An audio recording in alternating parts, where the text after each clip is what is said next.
Chapitre 1. Le festin funéraire.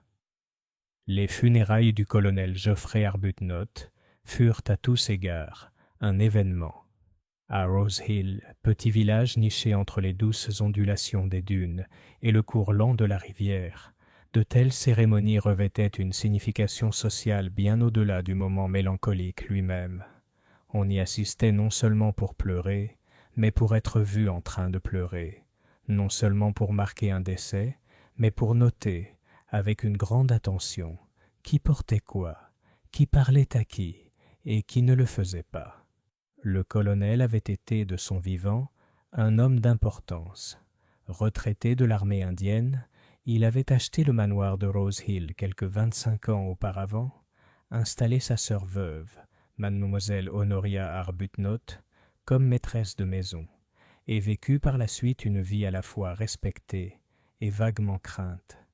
C'était un homme aux habitudes régulières, aux opinions bien arrêtées, et dont la voix pouvait porter au-delà des frontières. Il avait dirigé les comités des fêtes du village, présidé le fonds de restauration de l'Église, et ne manquait jamais d'écrire au fois sûr le thème du déclin national. Sa mort, bien que pas totalement inattendue, car il était malade depuis 6 mois, avait laissé un vide dans la vie de Rose Hill. L'église était bondée ce matin-là. Les bancs étaient remplis de toute la famille Arbuthnot, cousin d'Exeter, neveu de Londres, une nièce du Surrey avec son petit garçon solennel, et à leur côté, tout le village était présent. Madame Bantry, raide dans sa bombazine noire, le vieux monsieur Jarvis qui avait travaillé comme jardinier du colonel, Madame Pargeter, avec un voile de dentelle qui ne masquait pas tout à fait son intérêt pour la foule. Et parmi eux, assise avec une sérénité tranquille sur le banc du milieu, se trouvait mademoiselle Jane Marple. Miss Marple assistait aux funérailles avec une sorte de conscience bienveillante. La mort, disait-elle souvent, était la seule certitude de la vie, et il fallait l'accueillir avec dignité. Elle n'avait connu le colonel que peu. Il s'était montré brusque avec elle une fois à la poste, et poli une autre fois à propos d'une dispute concernant les compositions florales de la paroisse, mais elle le connaissait suffisamment pour reconnaître la disparition d'un personnage important. Après les paroles solennelles et le lampas vers la tombe, l'assemblée, silencieuse mais non silencieuse, se dirigea vers le manoir. Car c'était là que les Arbuthnot donnaient ce que le village, avec une vague désapprobation et une vive curiosité, appelait un festin funéraire. C'était mademoiselle Arbuthnot qui avait insisté. « Geoffrey l'aurait voulu », déclara-t-elle fermement. Il disait toujours qu'il n'y avait rien de plus triste que de voir des gens s'éclipser après un enterrement avec la mine renfrognée. Il aurait souhaité que ses amis se réunissent, mangent et se souviennent de lui comme il se doit. Ainsi, dans la grande salle à manger du manoir de Rose Hill, les tables étaient dressées. Charcuterie, jambon, selle de bœuf, gelée, trifles et les inévitables gâteaux funéraires étaient disposés en abondance impressionnante. Le xérès fut servi discrètement, le porto plus généreusement, et en une demi-heure, l'atmosphère sombre s'était transformée en un murmure de conversation. Miss Marple était assise près de la fenêtre avec Madame Bantry, grignotant délicatement une tranche d'éponge. De là où elle était assise, elle entendait le va-et-vient des conversations du village, spéculations sur l'avenir du manoir après le départ du colonel, conjectures sur la taille de son domaine, et de faibles murmures concernant la santé et l'avenir de Miss Arbuthnot. Et puis, au milieu de tout cela, une chose curieuse s'est produite. Un homme, un inconnu, dont on ne savait pas vraiment d'où il venait, se glissa discrètement dans le hall. Il était grand, mince et vêtu correctement de noir, même si ses vêtements semblaient un peu usés aux poignets. Son visage était pâle, ses manières graves. Sans faire d'histoire, il accepta un verre de sherry offert par une servante qui passait et prit place près de la cheminée, écoutant plus qu'il ne parlait. Mademoiselle Bantry, poussant mademoiselle Marple d'un coude osseux, murmura avec excitation. « Qui diable est-ce que? Je ne me souviens pas l'avoir vu à l'église. » Miss Marple, ajustant ses lunettes, observait le nouveau venu avec une légère curiosité, Elle l'avait vu aussi, non pas à l'église, mais juste devant les grilles du manoir, au passage du cortège funèbre. Elle l'avait alors pris pour un simple passant. Pourtant, il était là, installé comme s'il avait sa place. De plus, les gens chuchotaient déjà. L'un des cousins Arbuthnot parut perplexe, puis visiblement alarmé. Mademoiselle Arbuthnot elle-même, assise dans un fauteuil à haut dossier, se raidit visiblement à sa vue, sans toutefois dire un mot. L'étranger s'inclina légèrement lorsque son regard croisa le sien, puis se détourna, prenant une gorgée de xérès avec un calme tranquille. Miss Marple se dit que son calme était troublant. Il ne ressemblait pas à un endeuillé venu en retard présenter ses condoléances, mais à un homme venu pour une toute autre raison. Et tandis qu'elle observait, calmement et sans faire de remarques, elle ne pouvait s'empêcher de penser, comme Miss Marple le faisait souvent, aux petits incidents de St. Mary Mead, aux fois où des étrangers apparaissaient à l'improviste lors des rassemblements villageois, et aux raisons qui avaient motivé leur présence, parfois innocentes, parfois moins. Après tout, la nature humaine était la même partout. C'est à ce moment-là que Miss Arbuthnot, pâle et résolue, se leva et s'adressa à lui par-dessus la table. « Toi, dit-elle, sa voix résonnant dans le couloir. « Qu'est-ce que toi? Qu'est-ce que tu fais ici ?» Le silence retomba. Les fourchettes claquèrent, les conversations s'éteignirent, et tous les regards se tournèrent vers l'homme grand et pâle près de la cheminée. Et l'étranger, souriant faiblement, répondit d'une voix basse qui portait néanmoins dans tous les coins de la pièce. « Je suis venu, dit-il, parce que le colonel m'a fait venir. » Chapitre 2. L'homme au coin du feu. On dirait plus tard, à voix basse chez l'épicier, avec de nombreux hochements de tête et le bruissement des sacs en papier, que le silence qui régnait dans la salle à manger du manoir de Rose Hill était celui qu'on entend juste avant un coup de tonnerre. L'air semblait chargé d'une sorte d'électricité. L'étranger se tenait parfaitement immobile, ses mains pâles à ses côtés, et mademoiselle Honoria Arbuthnot, figée dans son fauteuil à haut dossier, le fixait d'un regard que n'importe quel jeune valet de pied aurait fui. « Vous êtes venu, répéta-t-elle après un moment, et son ton était teinté d'incrédulité.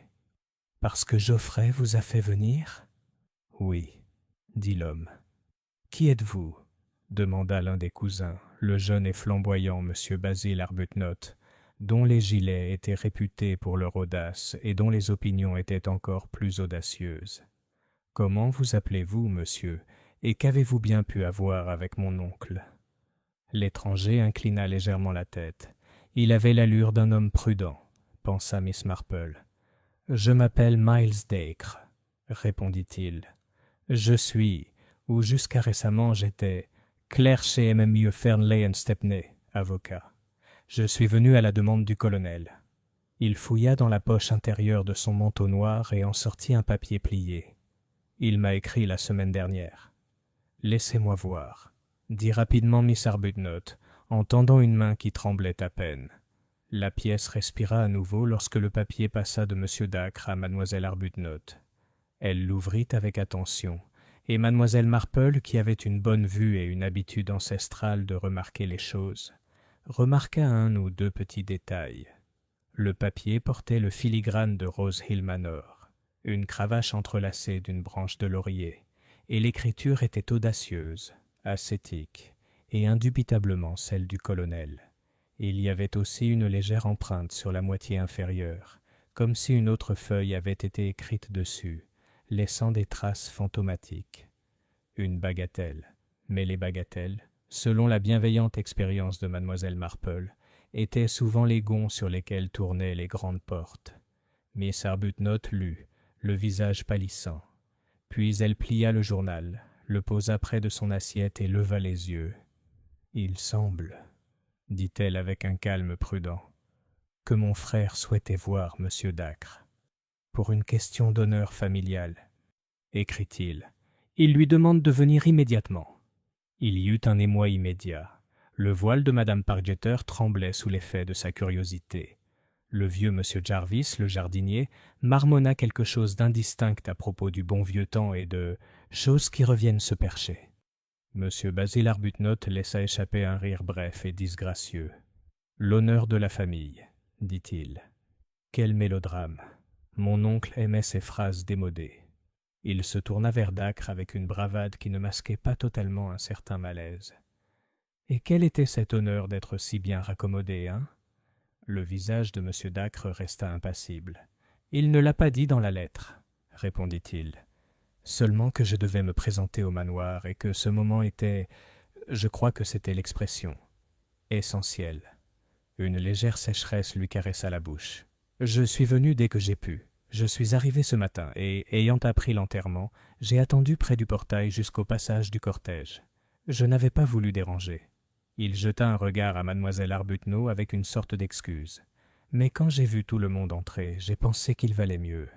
Mademoiselle Arbuthnot inclina la tête, saluant à la fois l'intrusion et la courtoisie. « Vous auriez dû venir par la porte latérale, » dit-elle d'un ton presque absent. « Madame Nettle aurait su quoi faire de vous. » À la mention de son nom, Madame Nettle, la gouvernante, aussi carrée et fiable qu'une cuisinière, apparut sous l'arcade, accompagnée discrètement du majordome Peabody. Tous deux échangèrent un regard qui signifiait qu'ils en avaient entendu plus qu'il n'était convenable, et qu'ils en entendraient encore davantage avant la fin de la journée. Miss Marple, mordillant son éponge, observa M. Dacre. Il était, remarqua-t-elle, d'une tenue de deuil impeccable, mais ses manchettes étaient bel et bien effilochées. Il y avait de l'encre sur le côté de son index droit, une marque de commis, et le cuir de ses chaussures avait été bien ciré, mais ne dissimulait pas complètement les éraflures sur ses orteils. Ses cheveux, noirs et finement texturés, avaient été coupés avec soin, mais sans grande dépense. Ce n'était donc pas un homme prospère, pas un homme du coin, et pourtant pas tout à fait débraillé non plus. Un homme qui avait une certaine estime de lui-même.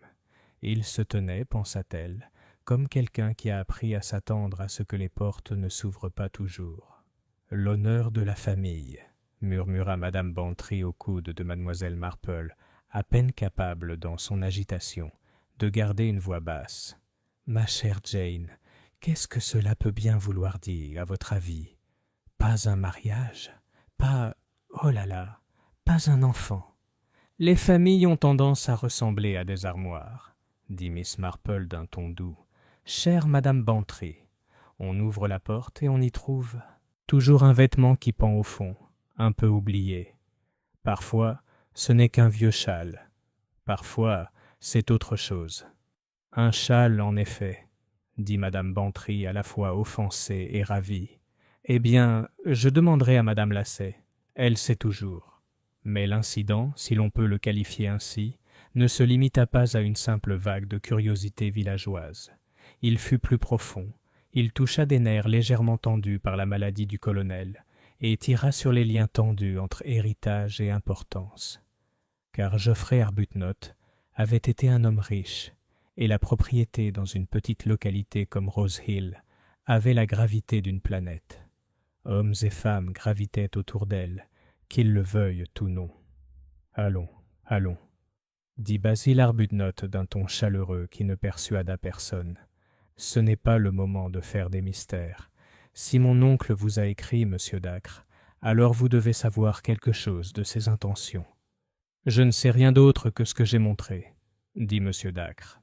Il n'avait pas touché à son xérès. Miss Marple le remarqua également.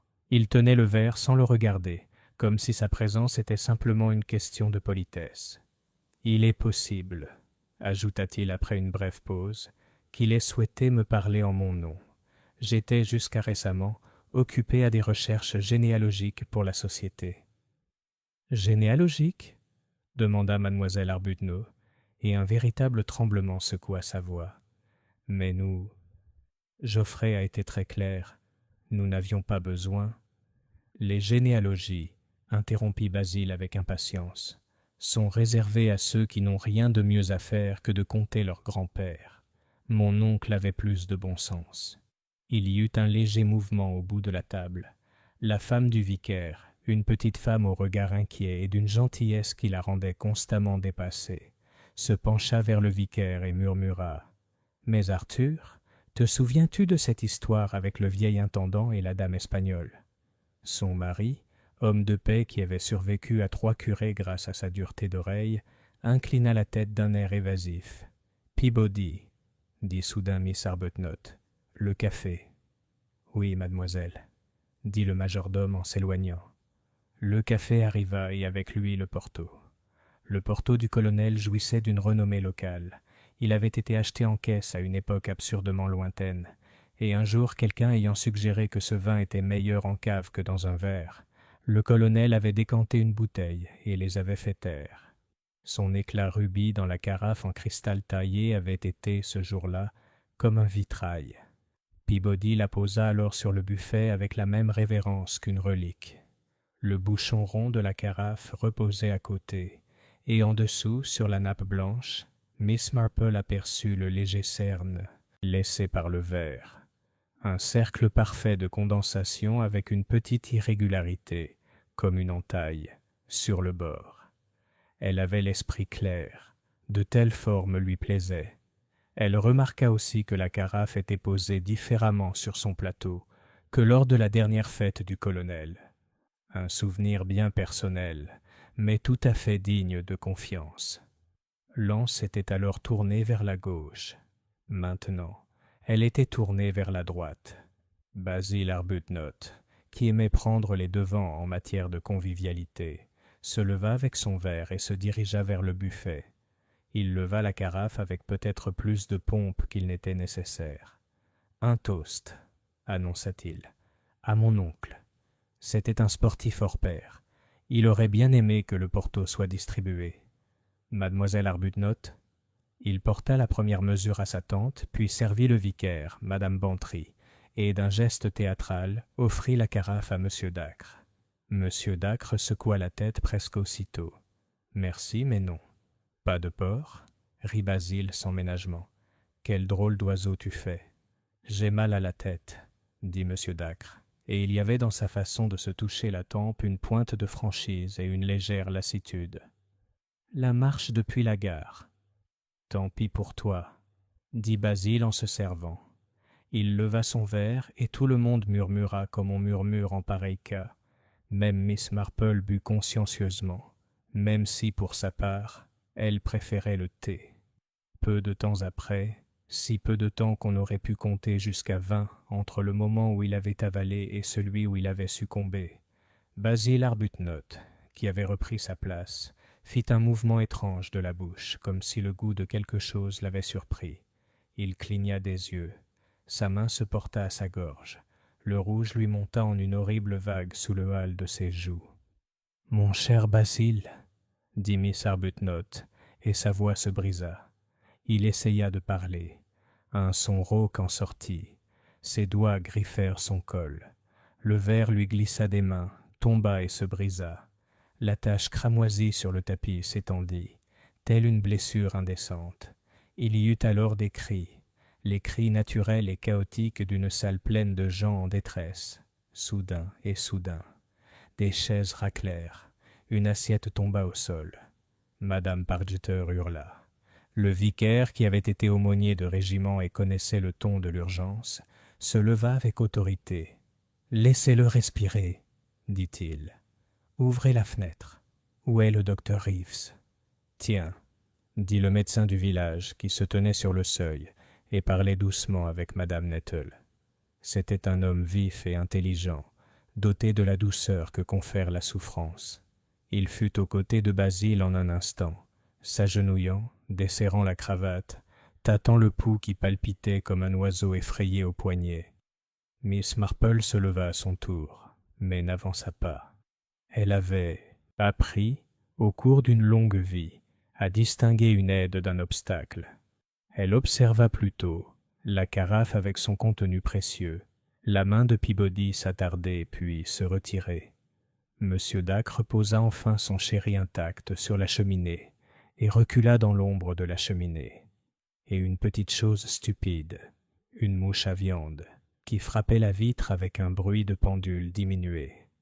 Le docteur Reeves leva les yeux.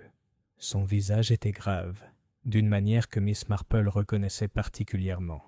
Le masque que portent les médecins lorsqu'ils soupçonnent le pire et ne doivent pas encore le dire. Il demanda de l'eau. On lui en apporta. Il demanda du sel. On en apporta. Il fit ce qu'il pouvait faire dans de tels moments, c'est-à-dire très peu. Ce fut terminé en quelques minutes.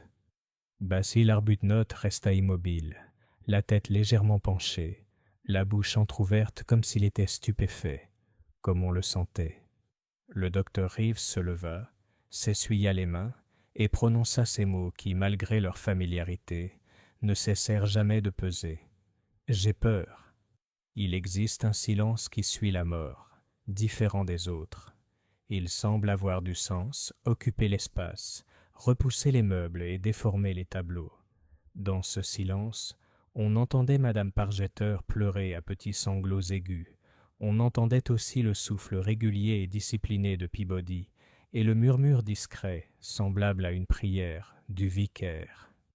Miss Arbuthnot ne pleura pas. Elle resta debout comme si le coup l'avait frappée physiquement et l'avait privée de toute mobilité. Au bout d'un moment, elle posa la main sur le dossier de sa chaise. Il trembla, et Miss Marple, assez près pour voir, remarqua les légères taches brunes sur ses doigts, du jus de noix provenant des coquilles qu'elle avait cassées le matin pour en faire un gâteau. Le souvenir de ce petit acte domestique et de cette grande catastrophe toucha Miss Marple d'une corde si humaine qu'elle sentit ses propres yeux s'emplir. Quelqu'un, c'était Madame Nettle, dit d'une voix trop forte à cause du choc. « La police! Nous devons envoyer chercher la police. »« Oui, » dit le docteur Reeves, « immédiatement. Peabody ?»« Monsieur, » dit le majordome, et il partit. On se regarda alors, comme on le fait souvent. La question ne se posait pas ouvertement, pas encore, mais elle planait lourdement dans l'esprit des personnes présentes. Basil avait été assez vigoureux une minute plus tôt, et maintenant il était mort. Il avait bu le porto. D'autres l'avaient bu aussi, et à cette pensée, une panique soudaine et fragile surgit, comme un verre fin qui se brise. Madame Bantry posa son verre comme s'il allait exploser. Le vicaire écarta le sien comme on écarte la tentation. Miss Marple se dirigea enfin vers le buffet à petits pas déterminés. Personne ne s'occupait d'elle. L'agitation la masquait. Elle baissa les yeux vers la carafe. La croûte de vieux vin avait laissé un léger dépôt violacé sur le ventre du verre, comme le lichen adhère à la pierre. Pourtant, dans la petite flaque qui s'était formée sous le bord, il n'y avait ni cristaux, ni grains de tartre comme le vieux porto laisse parfois des traces lorsqu'il est mal manipulé. L'anneau de condensation s'était déplacé. L'entaille qu'elle avait remarquée se trouvait maintenant du côté opposé. Autre chose, bien plus petite. Sur le linge blanc, juste à côté du pied de la carafe, on apercevait une fine couche de quelque chose qui n'était pas du vin. Ce n'était peut-être qu'une infime goutte de sucre ou de sel. Miss Marple, qui gardait dans sa cuisine un petit pot d'amandes amères pour un gâteau de Noël, leva la tête avec un léger froncement de sourcils perplexe. Car à cet instant, dans l'air, comme un souvenir qui ne se remémorerait jamais tout à fait, il y avait, n'était-ce pas, le spectre d'un parfum, quelque chose entre la cerise et le vieux savon. « Mademoiselle Marple, » dit Madame Bantry à ses côtés, pâle et troublée, « vous ne devez pas vous en approcher. Supposons, supposons. »« Ma chère, » dit Miss Marple très doucement, « je n'ai pas la moindre intention de goûter quoi que ce soit. » Elle regarda M. Dacre de l'autre côté de la pièce. Il n'avait pas tenté de s'éclipser. Il n'avait même pas bougé, au-delà d'un pas dans l'ombre. Son visage, au repos, avait pris une expression que Miss Marple détestait. Non pas de culpabilité, non, mais de vigilance. Les hommes qui savent qu'ils peuvent être accusés apprennent, pensa-t-elle, à retenir leur souffle. La police arriva avec une célérité remarquable. Un agent du village et 20 minutes plus tard, une voiture de la division avec à son bord l'inspecteur Craddock en personne, grand et mince, la voix sèche et les manières posées. Il avait déjà rencontré Miss Marple et l'avait traitée par la suite avec une courtoisie qui suggérait qu'il avait retenu une leçon utile et qu'il n'avait pas l'intention de l'oublier. « Trop horrible, mademoiselle Arbuthnot, dit-il après les premières formalités et les questions posées avec mesure. Nous allons recueillir les déclarations de toutes les personnes présentes. » Son regard se porta sur le buffet, la carafe, puis et presque distraitement sur M. Dacre. « Vous êtes… » « Miles Dacre, » dit l'homme. Il donna son nom avec la simplicité de quelqu'un qui sait qu'il est inutile de compliquer les choses. « Je suis venu à la demande du regretté colonel. »« Vraiment ?» dit l'inspecteur Craddock très doucement. Il fit placer un agent de police près du buffet et en envoya un autre téléphoner au médecin légiste du ministère de l'Intérieur. Il demanda à ce que personne ne sorte. Il posa ses petites questions ennuyeuses, comme des punaises plantées sur une carte. Où étiez-vous? Qui vous a tendu le verre? Avez-vous remarqué quelque chose d'inhabituel? Il se montra patient avec Madame Pargeter et bref avec le cousin londonien de Basil, qui fanfaronna. Il se montra respectueux envers mademoiselle Arbuthnot, déférent envers le vicaire, professionnel avec le docteur Reeves. Il arriva enfin à Miss Marple, assise là où elle s'était assise auparavant, sereine. « Et vous, Miss Marple, dit-il, vous avez vu ce que vous voyez habituellement. »« Oh, inspecteur, dit Miss Marple avec son ton dépréciatif habituel, je crains de n'avoir pas vu grand-chose. Il y avait une telle confusion. Que des détails. La carafe me semblait avoir été posée différemment de ce dont je me souvenais l'été dernier, ce qui n'est rien du tout. Et M. Dacre n'a pas bu son sherry. Je trouve toujours cela dommage quand le sherry est bon. » Elle marqua une pause comme pour rassembler une pensée qu'elle aurait pu abandonner autrement. Et il y avait, je crois, une odeur, très faible, de cerise ou de savon. Mais ce n'était peut-être que celle des fleurs. Les fleurs? Craddock jeta un coup d'œil vers la cheminée, où se trouvait un grand bol de giroflées blanches, dont la lourde douceur emplissait la pièce. « Oui, dit-il, c'était peut-être les fleurs. » Il attendit. « Et Monsieur Dacre ?» Miss Marple croisa les mains. « Monsieur Dacre, dit-elle, a mal à la tête. » La bouche de Craddock vacilla. « Je comprends. » Lorsque l'inspecteur en eut terminé avec elle, Miss Marple s'autorisa un dernier coup d'œil à la cheminée. Monsieur Dacre, le sentant, leva les yeux vers elle. Quelque chose se passa alors entre eux. Pas de la peur à proprement parler, mais un constat mutuel. La pièce calme et civilisée où ils se trouvaient avait changé. Ses proportions étaient-elles les mêmes? Les couverts étaient restés à leur place. Les rideaux remuaient faiblement sous la brise de l'après-midi. Et pourtant, sous la surface impeccable, il y avait un glissement, comme lorsqu'un chemin apparemment stable s'affaissait sous les pas. « Mademoiselle Marple, » dit soudain mademoiselle Arbuthnot, s'avançant vers elle avec une rapidité qui ne convenait guère à son âge. « Vous devez monter. Vous devez prendre votre thé. Madame Nettle vous l'apportera au petit salon. » Elle le dit avec une certaine urgence, comme si le thé était un remède contre la mortalité. C'était, pensa mademoiselle Marple, plutôt touchant. « Merci, ma chère, dit-elle. Ce serait très confortable. » Tandis qu'elle suivait Miss Arbuthnot hors de la pièce, Miss Marple laissa son regard se poser une fois de plus, très brièvement, sur le buffet. La carafe brillait. Le bouchon reposait comme un œil de cristal. Sur le linge, une fine couche de quelque chose qui n'était pas du vin avait disparu, emportée peut-être par une main bien intentionnée, ou absorbée imperceptiblement par le tissage. Elle ne soupira pas. Elle avait appris que le monde effaçait souvent les petites traces de preuves aussi soigneusement qu'une femme de ménage avec une brosse. À la porte, elle s'arrêta et se retourna. Monsieur Dacre n'avait pas bougé. Il se tenait là, une tache sombre sur le marbre pâle de la cheminée, et dans son expression on lisait cette même vigilance, ce souffle coupé.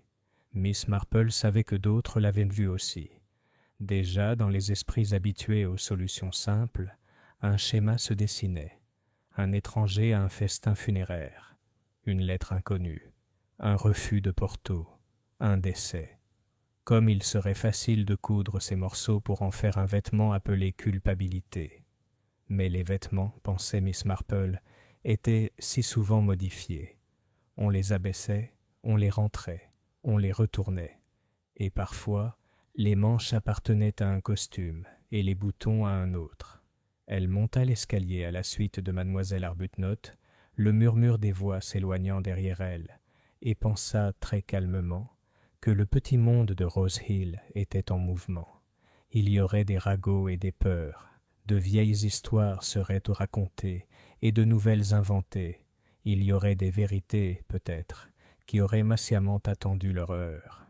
Et quelque part, parmi les miettes et les auréoles sur le linge, et la plus légère odeur de cerise, où était-ce celle du savon? Il y aurait, en étant très prudent, un fil infime. Il suffirait de le ramasser et de le suivre. Chapitre 3. Les ragots du village. Le lendemain matin, tout Rose Hill était en émoi. La nouvelle de la mort subite de Basil Arbuthnot s'était répandue le long des haies et dans les cuisines avec la rapidité d'un orage d'été. Ce qui avait commencé par des murmures choqués dans le hall lambrissé du manoir de Rose Hill s'était transformé en une vague de conjectures qui avait déferlé sur chaque boutique, chaque salon et chaque porte de jardin du village. Madame Larkin, qui tenait le bureau de poste, déclara n'avoir jamais rien vu de tel de toute sa vie. « Un homme tombe raide mort lors d'un festin funéraire, » dit-elle, racontant l'histoire à un client, essoufflé. « Et après avoir bu du Porto, remarquez, il y a quelque chose là-dedans, croyez-moi. Le Porto ne terrasse pas un homme comme ça. Non, non, il y a plus que ça. » Chez le boulanger, le voile de Madame Pargeter tremblait sous l'effet de son indignation tandis qu'elle décrivait la scène, avec une certaine précision, à qui voulait l'entendre. « C'était du poison, bien sûr, » insista-t-elle. « Il suffit de voir la façon dont il se tenait la gorge, comme ces pauvres créatures dans les billets à 1 sou. J'ai tout de suite dit « c'est du poison ». N'est-ce pas, Madame Willis ? Madame Willis, qui était présente, ne se souvenait pas que Madame Pargeter ait dit quoi que ce soit de tel. Mais elle hocha la tête tout de même, car il était plus facile d'approuver que de contester. Pendant ce temps, Miss Marple, qui était descendue d'un pas rapide au village pour rendre visite à Madame Bantry, se trouva interceptée 3 fois en chemin. D'abord par la jeune Elsie Green, la servante du manoir, qui fit une révérence et dit, les yeux écarquillés, « Oh, mademoiselle, on dit que M. Basil a été assassiné. » Puis par M. Jarvis, le jardinier, qui secoua la tête d'un air sombre et marmonna que « les secrets de famille ne restent jamais enfouis. » Et enfin par Madame Lumley, qui serrait son panier comme s'il contenait les joyaux de la couronne, et demanda dans un murmure « Croyez-vous que c'était cet inconnu ?» Ce M. Dacre, personne ne le connaissait, et n'avait-il pas l'air coupable, planté là comme un corbeau? Miss Marple répondit à chacun avec une douce courtoisie, sans donner son avis mais souriant faiblement, comme si les affaires de la nature humaine étaient un puzzle à contempler plutôt qu'à résoudre à la hâte. À Gossington Hall, Madame Bantry était déjà prête à discuter. Elle accueillit Miss Marple dans le salon avec une agitation visible. « Ma chère Jane, je n'ai pas fermé l'œil, » s'exclama-t-elle en agitant la main d'un geste léger. « Quand je pense à Basil Arbuthnot, un homme que je connais depuis son enfance, enlevé comme ça au beau milieu d'un festin funéraire. Et la police qui en dit le moins possible, bien sûr. Cradock est tout près, vraiment. » Miss Marple s'installa dans un fauteuil, joignit soigneusement les mains et regarda son amie d'un œil calme. « Naturellement, la police doit être prudente, » dit-elle. « Il est encore très tôt. Mais vous avez vu cet inconnu ?» Madame Bantry se pencha en avant, baissant la voix comme si les rideaux eux-mêmes l'écoutaient. Monsieur Dacre, si pâle et si maigre, il avait l'air sinistre. Miss Marple pencha la tête. « Vraiment ? Il avait l'air, enfin plutôt fatigué peut-être. C'est souvent le cas des hommes qui ont marché depuis la gare. Et le mal de tête. J'en ai vu beaucoup, chère Madame Bantry. Ils ne sont pas toujours sinistres. » Madame Bantry soupira, déçue par le manque d'accord théâtral de son amie. « Mais cette lettre, pourquoi le colonel écrirait-il à une telle personne? Qu'a-t-il bien pu vouloir dire par honneur familial? C'est tout à fait mystérieux. Oui, dit Miss Marple doucement. L'honneur familial est une notion très large.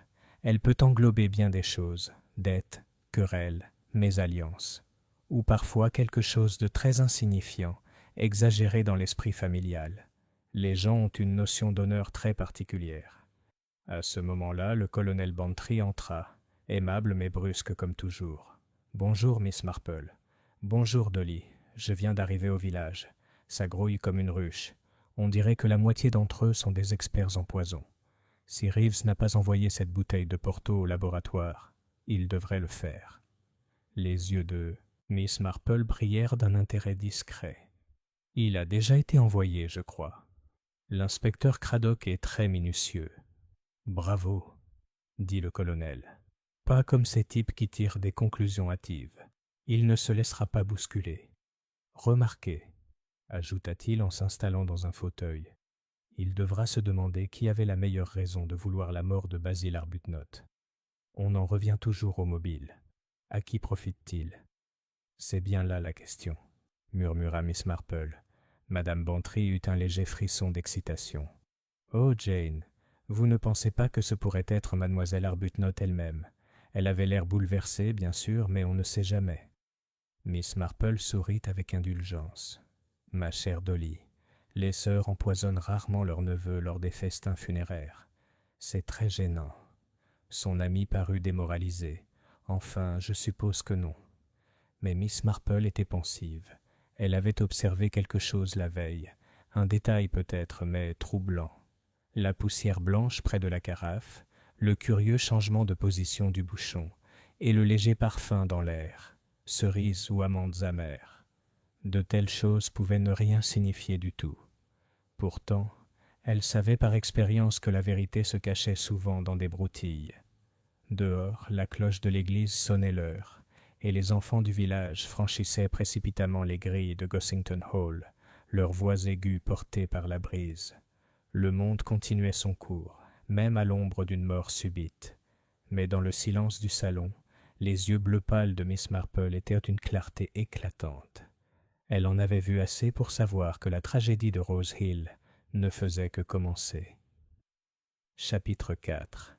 Les questions de l'inspecteur Craddock. L'inspecteur Craddock croyait au travail régulier. Aucune affaire, avait-il un jour fait remarquer à un subordonné, n'a jamais été résolue en courant comme un terrier après les rats. On reste assis, on attend et on laisse les rats sortir. À Rose Hill Manor, les rats, comme il le disait en privé, étaient un groupe de personnes en deuil qui s'attendaient à un déjeuner solennel et se retrouvaient au cœur d'une enquête. Il leur avait ordonné de rester à la maison pour la nuit, le choc de la mort de Basil Arbuthnot étant une raison suffisante. Et maintenant, au matin, il s'attelait à la tâche assidue de les interroger un par un dans la petite bibliothèque. La bibliothèque était une pièce sombre, tapissée de sombres volumes en cuir de veau, les trophées militaires du colonel se dressant sur les murs. Une photographie du colonel en uniforme trônait sur le bureau, son regard sévère et légèrement méprisant. Craddock, cependant, n'était pas homme à se laisser intimider. Il s'installa derrière le bureau, posa son carnet devant lui et appela d'abord mademoiselle Honoria Arbuthnot. Elle entra, raide comme une grande femme anguleuse, vêtue de noir, les traits marqués par la fatigue et la fierté. Elle se redressa brusquement sur la chaise en face de lui. « Je dois m'excuser, inspecteur, » dit-elle d'une voix mesurée, « pour le désordre dans lequel vous trouvez la maison. C'est une période très pénible pour moi. »« Je comprends, mademoiselle Arbuthnot. Je ne vous retiendrai pas plus longtemps que nécessaire. » Le ton de Craddock était formel, mais pas désagréable. « Vous étiez assis en bout de table quand votre neveu s'est effondré? »« Oui. Basil était à ma droite. Il venait de verser le Porto, avec un faste superflu comme à son habitude. Il but, rit, et puis... » Elle s'arrêta, ses mains se tordant l'une contre l'autre fermement. « Vous n'avez rien remarqué d'inhabituel dans le port lui-même? Un dépôt, un goût? » ?»« Non. » Ses lèvres se pincèrent. « J'en ai bu un petit verre. C'était parfaitement sain. » Et la carafe? Il est resté au même endroit pendant tant d'années. Geoffrey, mon frère, était très exigeant avec son porto. Cradock prit note. « Vous avez reçu M. Miles Dacre hier à l'improviste » Son regard se durcit. « Je ne l'ai pas reçu. Il est entré dans le hall sans y être invité. Mon frère lui a écrit, semble-t-il, mais je n'arrive pas à comprendre pourquoi. Je ne sais rien de lui.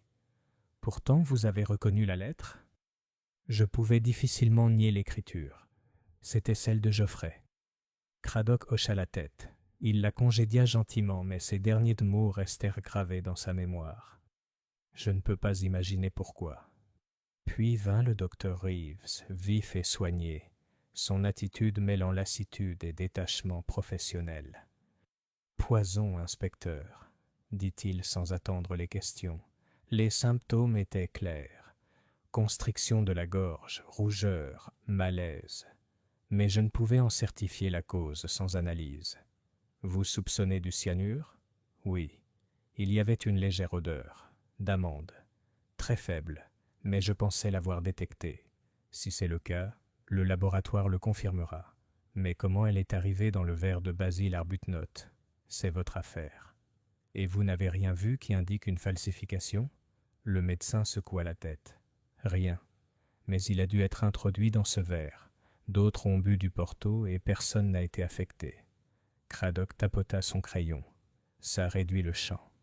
Madame Pargeter suivit, son voile flottant, son récit plus dramatique qu'exact. Elle était persuadée que l'inconnu avait glissé quelque chose dans la carafe à l'abri des regards. « J'ai tout de suite dit, » déclara-t-elle, « que c'était du poison. Mon défunt mari disait toujours que j'avais un instinct pour ce genre de choses. » Cradock écouta poliment, même si intérieurement il marquait son témoignage d'une prudence silencieuse. Passionné de broderie. Les plus jeunes cousins Arbuthnot n'accordèrent que peu d'importance à ce qui leur était confié. Indignation, protestation d'ignorance, une bonne dose d'arrogance. La femme du vicaire fondit en larmes et parla vaguement de vieilles histoires familiales. Le vicaire, lui, s'en tenait aux faits, sans plus. Puis, enfin, arriva Miles Dacre. Il entra avec un calme serein, malgré la pâleur marquée de son visage. Il s'inclina légèrement et s'assit. « Monsieur Dacre, » dit Cradock d'un ton neutre, « vous êtes un étranger ici. Je dois donc vous demander directement. Quel était votre lien avec le défunt colonel? » « J'étais commis chez M. Fernley & Stepney. Il y a 2 semaines, j'ai reçu cette lettre. » Il sortit à nouveau la feuille pliée. « Elle me convoquait ici pour une affaire, comme vous le voyez, qui touche à l'honneur de la famille. » Cradock étudia le papier. « Vous n'avez jamais rencontré le colonel? »« Non. »« Vous n'avez aucun lien avec la famille Arbuthnot? »« Aucun. »« Et tu as refusé le port hier? »« J'avais mal à la tête. J'en souffre souvent. Je ne supportais pas l'idée. » Cradock le regarda d'un air long et sec. C'était une chance, non? Le visage de Dacre ne changea pas, mais ses doigts se crispèrent légèrement sur son genou. « Inspecteur, je vous assure que je n'ai rien à voir avec la mort de M. Basil Arbuthnot. Je suis venu ici en toute bonne foi. » Cradock le congédia, mais il le regarda partir, les yeux plissés. C'était trop simple, trop évident. Et la simplicité, d'après son expérience, était rarement la vérité. Lorsque la pièce fut vide, Cradock se cala dans son fauteuil. Il tourna une page de son carnet, parcourant les impressions griffonnées. Du poison dans un seul verre. Un étranger convoqué par une lettre mystérieuse. Une famille pleine de fierté et de rivalité contenue. Et quelque part, au milieu de tout cela, un mobile à découvrir. Il ferma le livre. Par la fenêtre, il aperçut Miss Marple dans le jardin, parlant doucement à Madame Nettle, la gouvernante. Les lèvres de Cradock tressaillirent légèrement.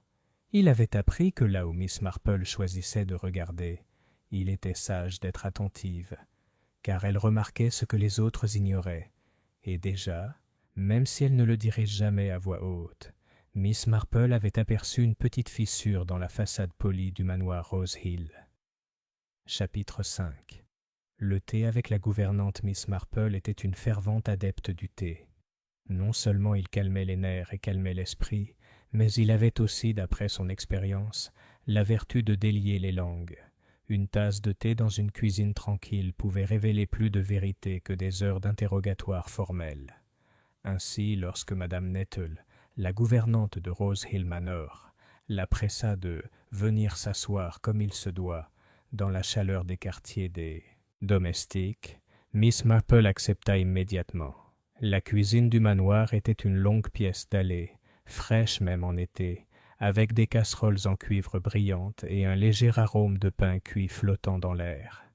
Madame Nettle versa 2 tasses, fortes et sombres, et posa une assiette de gâteau aux graines.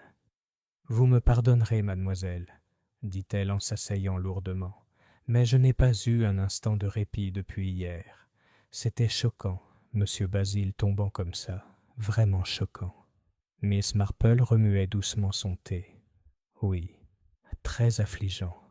Vous étiez dans le hall à ce moment-là, je crois. » Madame Nettle hocha la tête. « Je me tenais près de la porte, comme c'est mon devoir. Je l'ai vu boire et rire aussi. Puis il est tombé. Je n'ai jamais aimé monsieur Basil, à vrai dire. Il est trop bavard.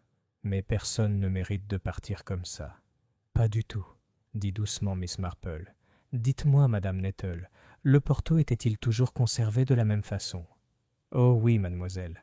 Le colonel Arbuthnot était très exigeant. Il gardait les bouteilles sous clé à la cave et la carafe sur le buffet. Peabody, le majordome, en avait la garde. Personne d'autre que lui n'y touchait. Je pense que Peabody est une personne fiable. On ne peut pas trouver plus stable, impossible de trouver plus droit. Si quelque chose est entré dans ce port, mademoiselle, ce n'est pas de sa faute. » Miss Marple hocha la tête, classant cela. Elle cassa un petit morceau de gâteau, puis demanda avec une douceur qui semblait presque distraite.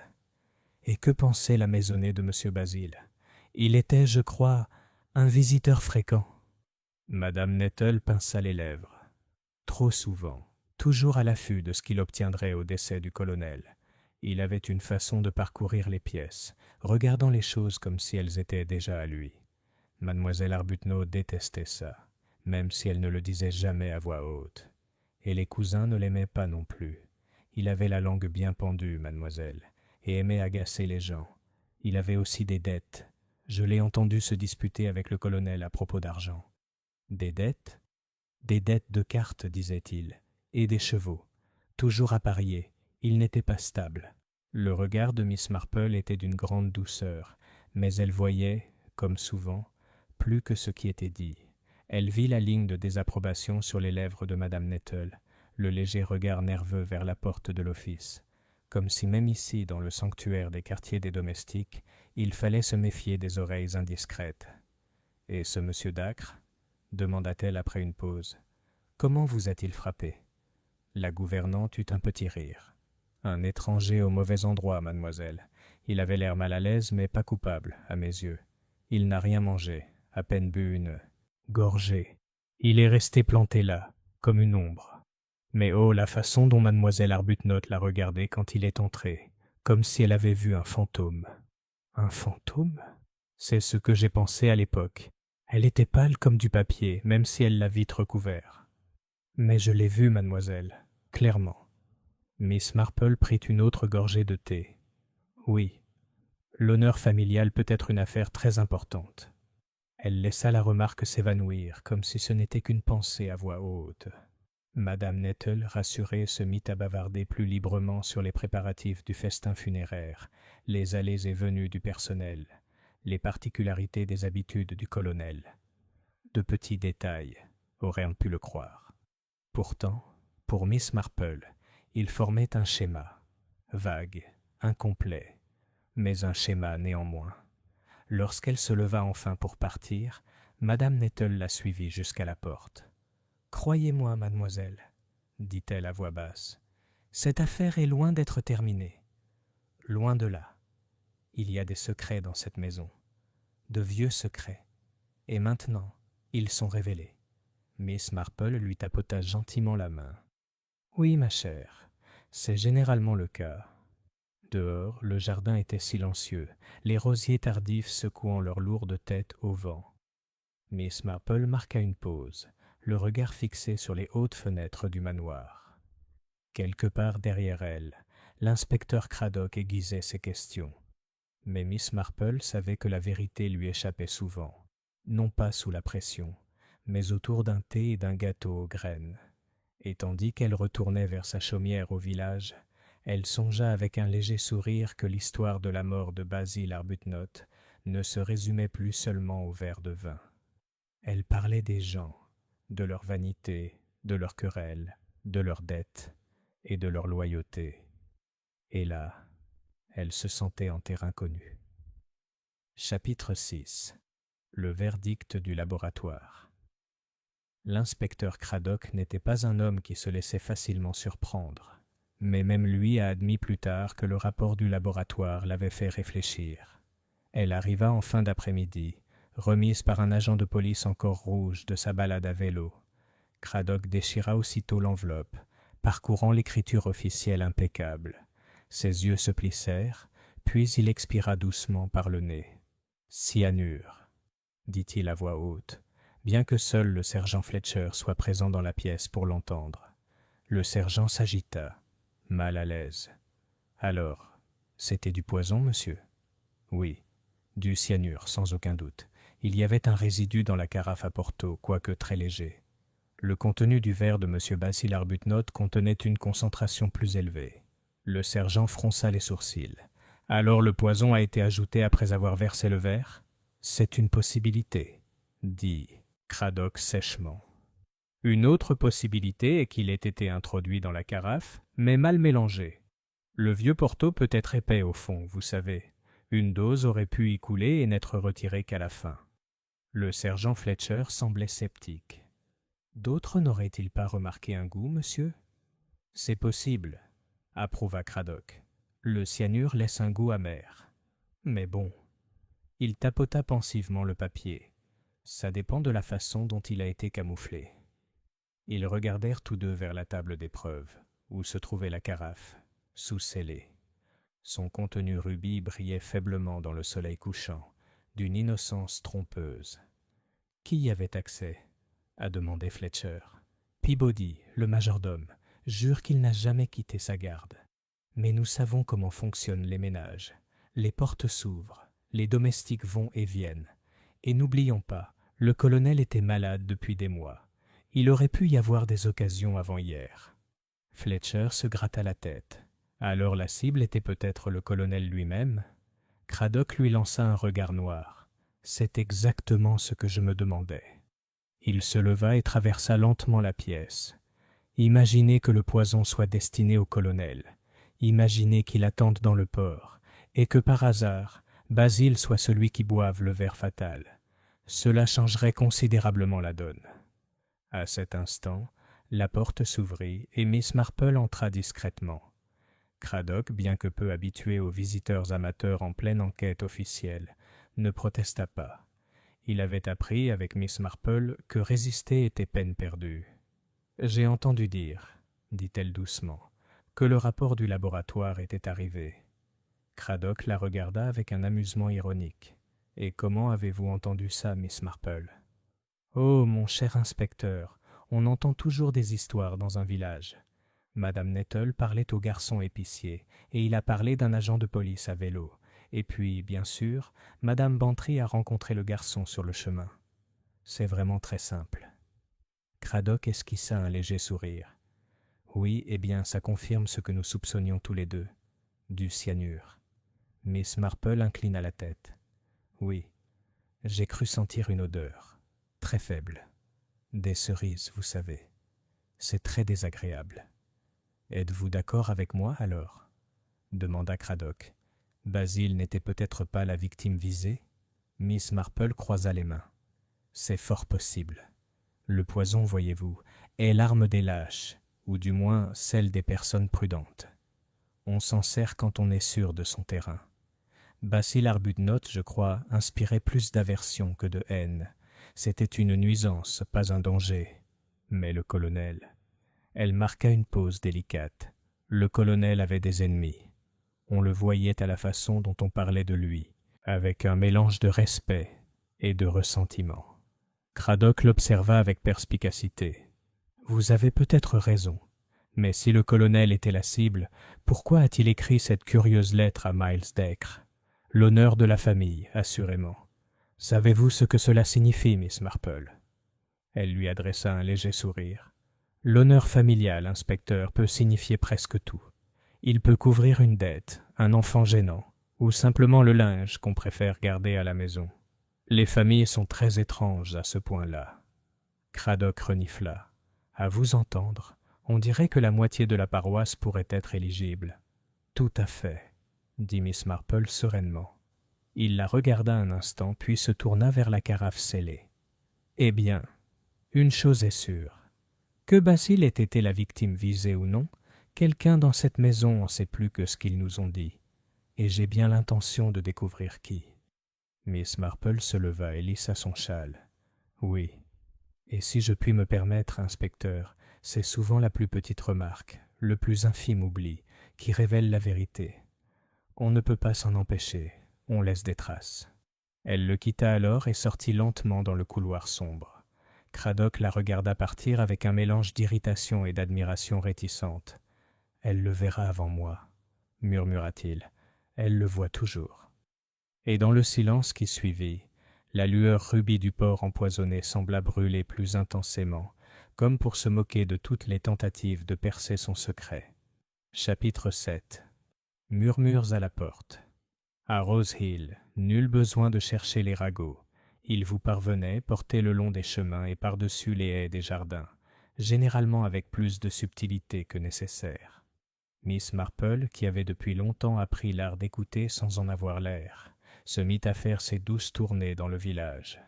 Elle ne les aurait pas qualifiées d'enquête, mais de simples visites. Mais l'effet était le même. Sa première visite fut chez madame Lumley, dont le portail du jardin était autant un poste d'observation qu'une barrière. Miss Marple la trouva appuyée contre le portail, son panier à la main, l'œil à l'affût du moindre passage.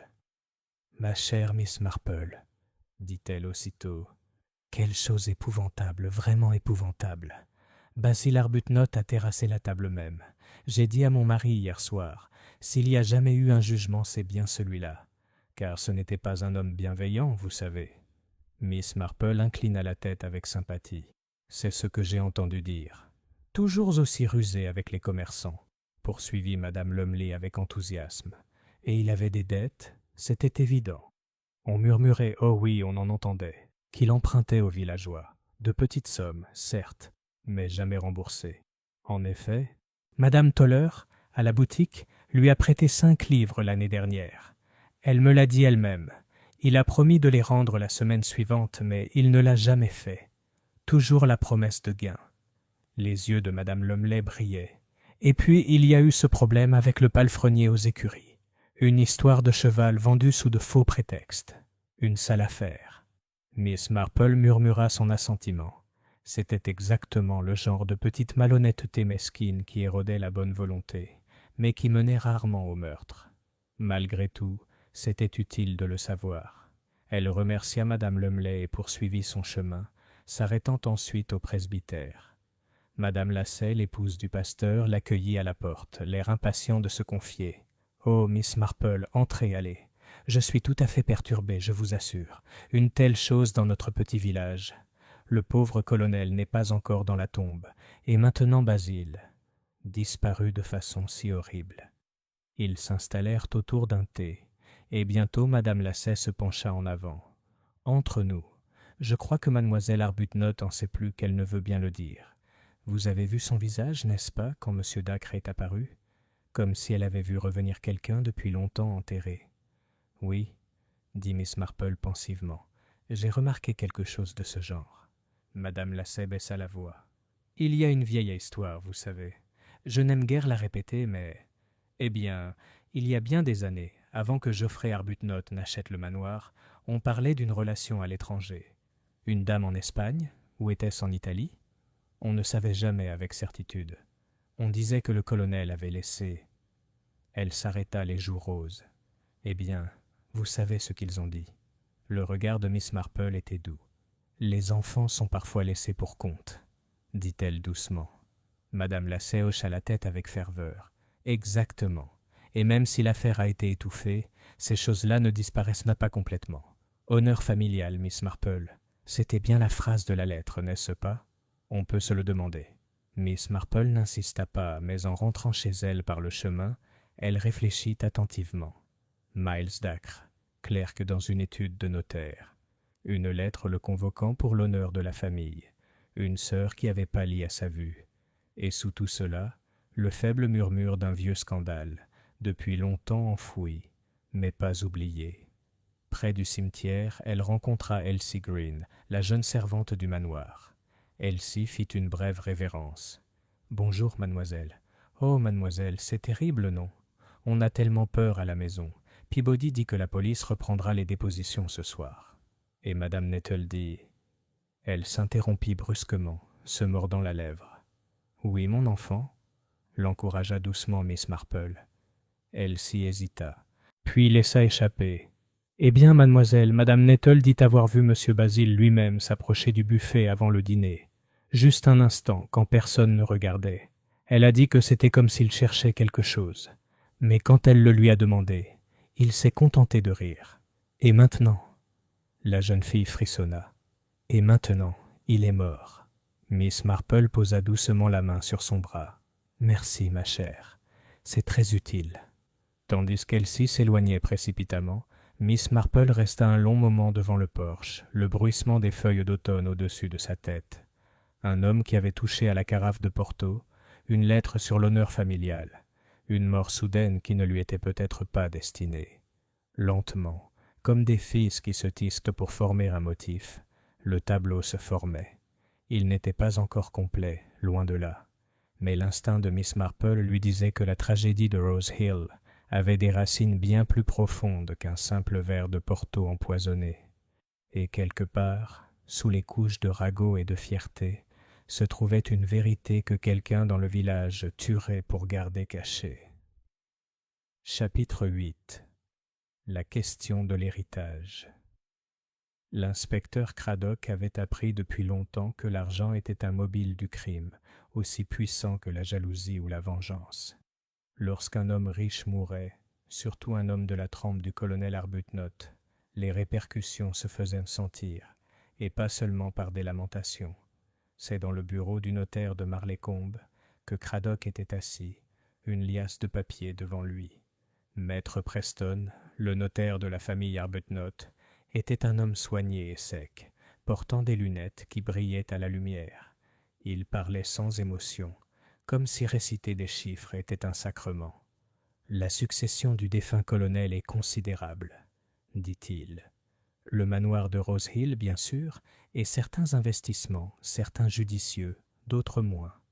C'était, je dois l'avouer, un homme aux idées bien arrêtées, et ses choix n'étaient pas toujours judicieux. »« Et qui hérite ?» demanda Craddock sans détour. « L'essentiel revient à sa sœur, mademoiselle Honoria Arbuthnot. Après tout, elle est sa plus proche parente survivante. Il y a de petits legs, quelques-uns à des cousins, une somme à l'église et quelques modestes provisions pour les domestiques. Basil Arbuthnot ne devait rien recevoir, hormis une offrande symbolique de 50 livres. » Craddock haussa les sourcils. 50 livres, et il espérait hériter du manoir?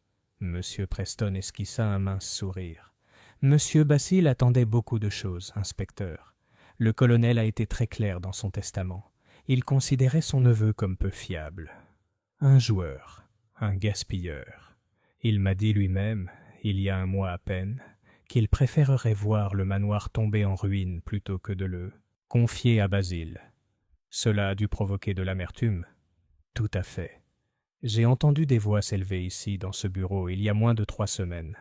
Basil exigeait une avance, faisant allusion à ce qu'il croyait être son héritage légitime. Le colonel a refusé catégoriquement. J'ai rarement vu une telle fureur chez un jeune homme. Craddock se renversa dans son fauteuil. Basil n'avait donc aucune chance à espérer. Au contraire, dit Preston, sa mort change la donne. Mademoiselle Arbuthnot hérite de tout, sans contestation. Ah, Craddock tapota son crayon sur le bureau. Donc la mort de Basil profite à mademoiselle Arbuthnot. Mais si le poison était destiné au colonel, alors les choses auraient pu être bien différentes. Preston ajusta ses lunettes. Si le colonel était mort avant, Basil aurait pu contester le testament. Il en était capable. Il a insinué à plusieurs reprises que des secrets de famille existaient et que, s'ils étaient révélés, ils modifieraient complètement la répartition de la succession.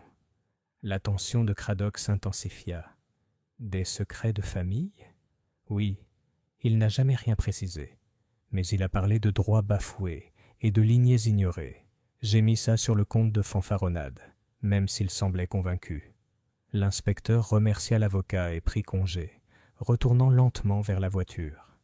Honneur familial, secret de famille, un testament excluant Basil et une mort trop précoce pour qu'il puisse agir. Lorsque Cradock revint à Rose Hill, le crépuscule était tombé et les fenêtres du manoir brillaient faiblement dans l'obscurité. À l'intérieur, la maisonnée était paisible, même si la tension sous-jacente n'avait pas diminué. Miss Marple était assise dans un coin du salon, tricotant sereinement, ses aiguilles cliquetant à un rythme calme. « Eh bien, inspecteur ?» demanda-t-elle doucement alors qu'il entrait. Cradock l'étudia un instant, puis dit « Le colonel a rayé Basil de son testament. Il ne lui a presque rien laissé. Basil le savait, et il a menacé de raviver un vieux scandale concernant l'honneur familial. » Miss Marple leva les yeux de son tricot, le regard doux mais brillant. « Oui, je pensais que ce serait quelque chose de ce genre. » Cradock fronça les sourcils. « Cela ne vous paraît-il pas étrange, Miss Marple ? Si Basil était si amer, qui avait raison de l'empoisonner? Et si le poison était destiné au colonel, alors quelqu'un d'autre a dû agir. Quoi qu'il en soit, cela suggère une connaissance au sein de la famille. » Miss Marple posa son tricot en silence. « Oh oui, inspecteur, mais les familles sont des êtres étranges. On constate parfois que les querelles les plus bruyantes ne sont pas les plus dangereuses. Ce sont les griefs discrets, les vieilles blessures qui n'ont jamais trouvé de mots, qu'il faut surveiller. » Cradock la regarda avec un « No respect » sévère. « Tu veux dire que quelqu'un d'autre que Basil avait plus à gagner ?» Miss Marple sourit faiblement. « C'est souvent le cas, mon cher inspecteur. » Et tandis que le feu vacillait, chacun d'eux, à sa manière, sentait la toile se resserrer. Héritage, honneur, ressentiment et mort.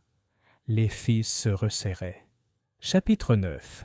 Miss Marple rend visite à M. Dacre. Il n'était pas dans la nature de Miss Marple de confronter. Elle préférait rester assise en silence, laisser les autres parler et observer ce qu'ils révélaient en se cachant. Pourtant, elle sentait que le moment était venu de rendre visite à M. Miles Dacre. Il logeait pour le moment à la pension de Madame Hewitt, une étroite demeure en briques rouges sur High Street, où voyageurs de commerce et employés solitaires trouvaient souvent une chambre. Miss Marple se présenta à la porte avec son sourire impeccable et sa voix douce. Madame Hewitt, affairée et curieuse, l'introduisit avec une joie évidente. « Oh, monsieur Dacre ? Oui, mademoiselle, il est là. C'est un gentleman discret, réservé.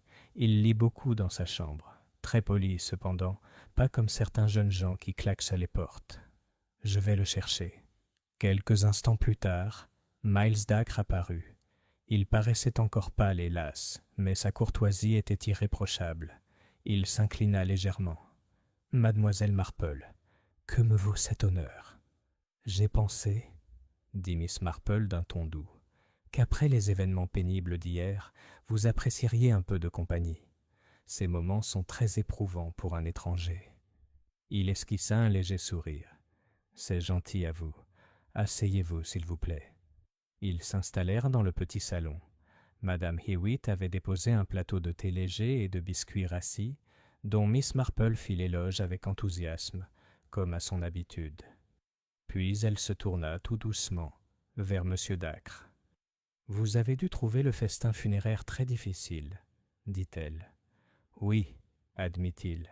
« Je voulais seulement me présenter au colonel Arbuthnot. Sa mort l'en a empêché, bien sûr. Et maintenant... » Il écarta les mains, impuissant. « J'ai l'impression d'être entré dans un cauchemar. » Miss Marple le regarda d'un œil calme. La lettre du colonel a dû être très inattendue. « C'était vrai, » dit Dacre. Absolument. Je n'avais jamais entendu parler de lui auparavant. Pourtant, il écrivait comme s'il me connaissait, ou avait entendu parler de moi. Et il m'a invité à venir immédiatement, pour une question d'honneur familial. Il hésita, puis ajouta « Je sentais que je n'avais pas le choix. » « L'honneur de la famille », répéta doucement Miss Marple. « C'est une expression curieuse. Est-ce que ça vous disait quelque chose ?» Le visage de Dacre se crispa. Il baissa les yeux vers ses mains. « C'est possible, » dit-il lentement. « Voyez-vous, Miss Marple, ma mère, elle est morte quand j'étais enfant. Elle n'a jamais beaucoup parlé de mon père. On m'a dit qu'il était mort à l'étranger, mais il y avait des rumeurs, de temps en temps, des questions restées sans réponse. En lisant cette lettre, je me suis demandé si... » Il s'interrompit, se mordant la lèvre. « Pardonnez-moi, ce sont des affaires privées. » Miss Marple hocha doucement la tête. « Je comprends. Mais voyez-vous, monsieur Dacre, les familles gardent souvent leurs secrets. Parfois, ils deviennent très lourds avec le temps. » Il leva soudain les yeux, son regard scrutant le sien. « Tu crois que j'ai des droits sur les Arbuthnot ?» Miss Marple ne répondit pas directement. « Je pense que le colonel le pensait, et je pense que votre présence a beaucoup perturbé Miss Arbuth. » Dacre eut un petit rire malheureux. « Elle m'a regardé comme si je sortais d'une tombe. Ça m'a fait froid dans le dos, je l'avoue. » Ils restèrent un moment assis en silence, l'horloge tic-tac sur la cheminée. Les aiguilles à tricoter de Miss Marple claquaient doucement. Elle avait apporté son ouvrage, comme souvent, et le rythme léger semblait l'apaiser. Enfin, il reprit la parole. « Je sais ce que les gens doivent penser.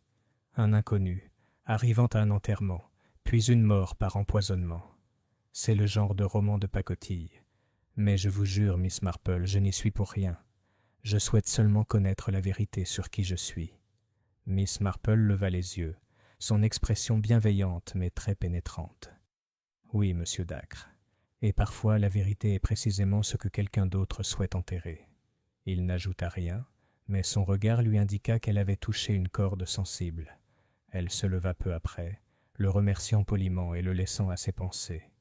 En s'engageant dans la rue, le soleil couchant projetant de longues ombres sur les pavés, Miss Marple songea.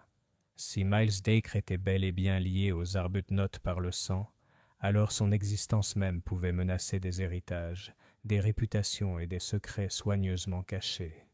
Et dans de tels cas, certains agissaient parfois avec imprudence, cruauté, voire meurtre. La question, pensa-t-elle, n'était pas de savoir si M. Dacre avait un mobile, mais si quelqu'un d'autre, craignant ce qu'il représentait, avait agi avant lui. Chapitre 10. Le trouble de Miss Arbuthnot. L'inspecteur Craddock croyait au franc-parler. Pourtant, avec mademoiselle Honoria Arbuthnot, il se surprit à marcher avec prudence. Elle était assise dans le petit salon du manoir, les rideaux à moitié tirés, sa silhouette droite encadrée par le haut dossier de la chaise. Un plateau d'argent garni de thé intact était posé devant elle. Ses mains reposaient fermement sur le bord. Craddock commença doucement. « Mademoiselle Arbuthnot, je dois vous interroger sur la lettre de votre frère à Monsieur Miles. » Dacre. Elle était pour le moins inhabituelle. Vous avez semblé profondément bouleversé lorsque Monsieur Dacre est entré dans le hall. Ses yeux vacillèrent, un mouvement rapide et trahissant, puis se fixèrent sur les siens avec une froideur glaciale. N'importe quelle femme serait surprise, inspecteur, de voir un inconnu apparaître à un moment pareil. Je n'ai eu aucun avertissement. C'est possible, dit Craddock, mais M. Dacre prétend être lié, par sa mère, à votre famille. Connaissez-vous un tel lien? Les mains de mademoiselle Arbuthnot se crispèrent imperceptiblement sur le plateau. Je n'en sais rien. Mon frère était un homme d'honneur, et il ne... Elle s'interrompit, les lèvres pincées. « Jamais ?» demanda doucement Craddock. Elle prit une inspiration. Mon frère avait une vie avant Rose Hill. Il a servi à l'étranger. Il y avait des histoires, bien sûr. Il y a toujours des histoires d'hommes en uniforme. Mais Geoffrey n'aurait jamais rien reconnu d'indigne. S'il a écrit à ce jeune homme, c'était par un sens des responsabilités déplacées. l'honneur, comme il disait. Mais je ne l'admettrai pas croire qu'il avait des obligations de ce genre. Sa voix résonnait d'un défi fragile. Cradock laissa le silence s'installer. Puis il dit d'une voix très posée « Mademoiselle Arbuthnot, si monsieur d'Acrest ce qu'il prétend, cela pourrait affecter l'ensemble de la répartition de la succession du colonel. » À ces mots, son sang-froid s'évanouit. Elle se leva à moitié puis se rassit, les joues rouges. « Inspecteur, c'est monstrueux. Le testament de Geoffrey est parfaitement clair. Je suis son héritière. Aucun clerc de notaire ne peut changer cela. » Cradock inclina la tête, mais son ton était posé. « C'est à la justice d'en décider. Mais vous devez comprendre que d'autres ont pu considérer M. Dacre comme une menace. Il apparaît convoqué par le colonel, et soudain, votre neveu Basile était mort. Basile en savait-il plus qu'il n'aurait dû? Son visage se figea. L'espace d'un instant, elle parut plus âgée, les traits tirés, comme si un poids longtemps caché pesait sur elle. Puis elle se leva brusquement. « Je n'en parlerai pas davantage.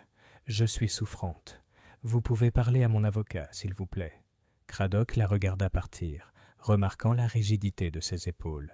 Une fois la porte refermée, il murmura « Il y a quelque chose là, quelque chose qu'elle n'ose pas admettre. » Il réfléchissait encore lorsque Peabody, le majordome, entra discrètement. Le visage grave de l'homme exprimait une légère gêne. « Inspecteur, pardonnez-moi, mais mademoiselle Arbuthnot est très perturbée. Je pensais que vous devriez le savoir. Hier soir, elle a brûlé une quantité de vieilles lettres dans la cheminée du salon. Elle a dit à madame Nettle que c'était pour faire le ménage. Mais je suis dans cette maison depuis 30 ans, monsieur, et je ne l'ai jamais vu détruire un seul morceau de papier. » Les yeux de Cradock se plissèrent. « De vieilles lettres, dites-vous. »« Oui, monsieur. » L'inspecteur se leva aussitôt. Il n'avait pas encore de mandat, mais les soupçons pesaient lourdement sur lui.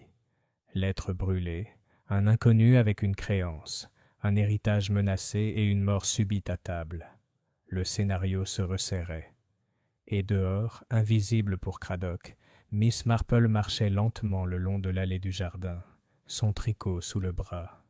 Ce matin-là, elle avait aperçu le léger panache de fumée s'échapper de la cheminée du salon.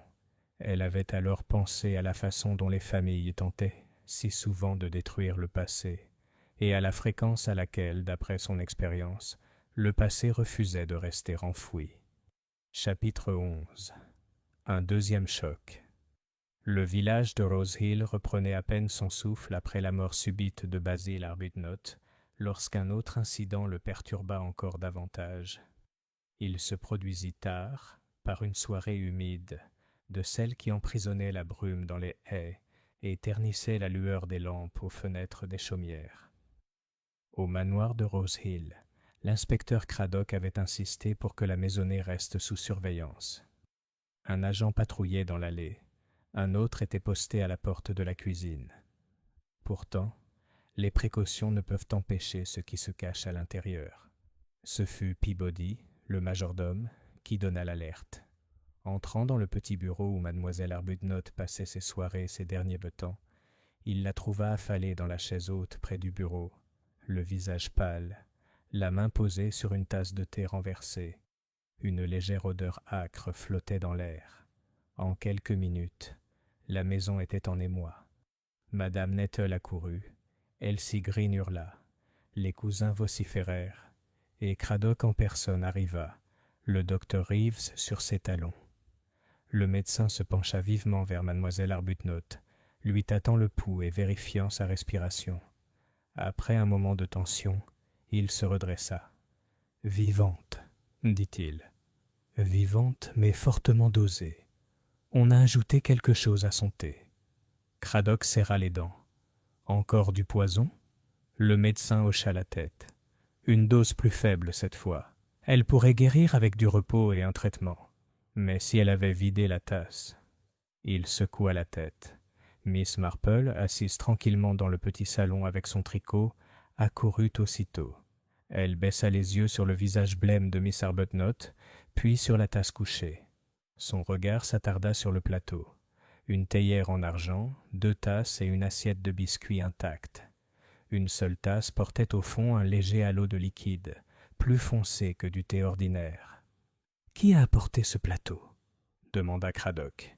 Madame Nettle se tordit les mains. « Elsie Green, monsieur, mais je l'ai préparé moi-même dans la cuisine. Juste du thé ordinaire, inspecteur, rien de plus, je vous le jure. » Elsie, pâle et bégayante, affirmait l'avoir porté droit. « Je n'ai rien touché, monsieur. Je l'ai juste posé et je suis parti. » Craddock regarda l'un puis l'autre, l'air sombre. Puis quelqu'un s'est interposé entre la cuisine et le bureau. Miss Marple se pencha sur le plateau, ses doigts flottant au-dessus sans le toucher. « C'est curieux, » murmura-t-elle. « Seule la tasse de Miss Arbuthnot a été servie. La seconde tasse est vide, et la cuillère à côté est parfaitement propre. On aurait dit qu'elle attendait de la visite, et personne n'est arrivé. » Craddock se retourna brusquement. De la compagnie, à cette heure-ci, le regard de Miss Marple était doux. « Les familles ont parfois des conversations tardives, inspecteur, surtout quand il y a des sujets qu'elles préfèrent ne pas aborder avant les autres. » À cet instant, mademoiselle Arbuthnot remua légèrement. Ses lèvres remuèrent. Le docteur Reeves se pencha, mais ce fut mademoiselle Marple qui perçut le faible murmure. Un seul mot, « lettre ». Puis Miss Arbuthnot retomba dans un sommeil agité. Craddock se redressa, le regard dur. « Une lettre ? Encore des lettres brûlées, Miss Marple. Et maintenant, un nouvel attentat. » Les aiguilles de Miss Marple claquèrent doucement tandis qu'elle rangeait son tricot dans son sac. « Oui, inspecteur. Il semblerait, dit-elle doucement, que le passé soit déterminé à ne pas être oublié. » Et avec cela, le silence dans la grande maison s'épaissit. Un silence de peur, comme si tous ceux qui se trouvaient à l'intérieur de ces murs comprenaient que l'ombre du meurtre ne s'était pas encore levée. Chapitre 12. Un murmure dans la ruelle. Le lendemain de l'effondrement de mademoiselle Arbuthnot, le ciel était gris et lourd, avec une bruine qui brouillait les haies et étouffait le bruit des pas dans les ruelles. L'inspecteur Craddock, le visage sombre, était resté au manoir, déterminé à interroger plus sévèrement tous ceux qui auraient pu toucher au plateau de thé. Mais mademoiselle Marple, qui savait que la vérité cédait rarement à la pression directe, choisit une autre voie. Elle se mit en route avec son panier, comme si elle s'adonnait à des courses ordinaires. Elle avançait sans hâte, son pas était un peu raide, son expression douce. Pourtant, sous son chapeau impeccable, son regard était perçant, saisissant le moindre détail. Un rideau qui frémissait, une porte entr'ouverte, la trace d'une roue de charrette sur la terre humide. C'est près de la forge qu'elle les entendit. 2 villageoises, debout près de la haie, la voix basse mais pressante. Miss Marple, ajustant son panier et s'arrêtant comme pour se reposer, entendit clairement leurs paroles. « Me l'a dit elle-même », dit la première, Madame Toller, de la boutique. Mademoiselle Arbuthnot était tout énervée à cause de ces lettres. Elle disait qu'elles ne devaient être vues par personne. Et pourquoi, je vous le demande, à moins qu'il n'y ait quelque chose dedans qui ne supporte pas la lumière du jour. L'autre, Madame Lumley, hocha vigoureusement la tête. C'est à propos de cet inconnu. Vous me comprenez. Il y a une ressemblance. Je l'ai dit dès le début. La mâchoire même du colonel, quoique plus fine, et le même regard. Honneur de famille, assurément. Pas étonnant qu'elle ait brûlé ses papiers. Les doigts de Miss Marple se crispèrent brièvement sur l'anse de son panier. Une ressemblance. Oui, elle aussi l'avait pensé, même si elle ne l'avait pas exprimé. Les femmes continuèrent leur chemin, murmurant toujours. Miss Marple reprit sa marche, pensive. Arrivée au bureau de poste, elle trouva Elsie Green, la servante du manoir, qui s'attardait, une lettre à la main, hésitant à la poster. Le visage de la jeune fille était troublé. « Ma chère, » dit gentiment Miss Marple, « y a-t-il quelque chose qui ne va pas ?» Elsie regarda nerveusement autour d'elle. « Oh, mademoiselle, je ne devrais pas le dire, seulement... » Elle se mordit la lèvre. « C'était M. Basile, mademoiselle. La veille de sa mort, je l'ai vu dans le bureau du colonel. Il fouillait dans les tiroirs du bureau. Quand il est sorti, il tenait un papier plié à la main. Il l'a vite fourré dans sa poche en me voyant. » Le regard de Miss Marple s'aiguisa, mais sa voix resta douce. « Quel genre de papier ?»« Je ne sais pas, mademoiselle, sauf que ça avait l'air vieux. L'écriture était toute effacée. Et quand j'ai apporté le thé hier pour mademoiselle Arbuthnot, elle m'a demandé soudain, comme si j'avais déjà vu monsieur Basile près du bureau du colonel. J'ai dit non. Je ne sais pas pourquoi j'ai dit ça. J'avais peur, je suppose. » Miss Marple lui tapota la main. « C'était tout naturel, ma chère. On a souvent peur de la vérité. Mais la vérité finit toujours par éclater. » Elle rentra lentement chez elle, la bruine mouillant son châle. Dans son esprit, le scénario se précisait. Basile fouillant le bureau du colonel, mademoiselle Arbuthnot brûlant des lettres, monsieur Dacre convoqué pour une question d'honneur familial, et maintenant une seconde tentative d'empoisonnement. Les fils se tissaient étroitement, et Miss Marple, avec la patience de celle qui avait observé la nature humaine toute sa vie, sentit qu'elle commençait à entrevoir le motif.